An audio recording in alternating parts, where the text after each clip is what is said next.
ഞാൻ ആദ്യമായിട്ടൊരു കാര്യം പറയാൻ ആഗ്രഹിക്കുന്നത് മതേതരത്വം സോഷ്യലിസം എന്ന രണ്ട് വാക്കുകൾ ഇന്ത്യയുടെ ഭരണഘടനയിൽ നിന്ന് എടുത്തു നീക്കണം എന്നാവശ്യപ്പെടുന്ന RSS നേതാക്കന്മാരുടെ ശ്രമത്തിനെതിരായി ഐക്യജനാധിപത്യ മുന്നണി അതിശക്തമായ ക്യാമ്പയിൻ നടത്തും.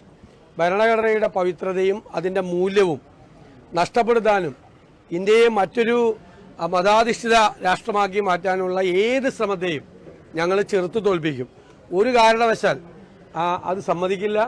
രാജ്യത്തിൻ്റെ പവിത്രമായ ഒരു പാരമ്പര്യത്തിൻ്റെ ഭാഗം കൂടിയാണ് ഇന്ത്യയുടെ ഭരണഘടന.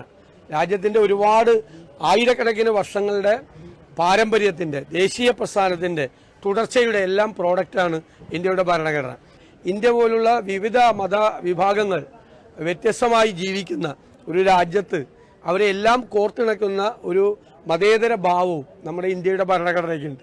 ഇത് രണ്ടും മാറ്റിയാൽ ഭരണഘടന മരിച്ചു എന്നാണ് അതിനർത്ഥം. ഒരു കാരണവശാലും അതിന് സമ്മതിക്കില്ല. അതിശക്തമായ ക്യാമ്പയിൻ അതിനെതിരായി ഞങ്ങൾ നടത്തും.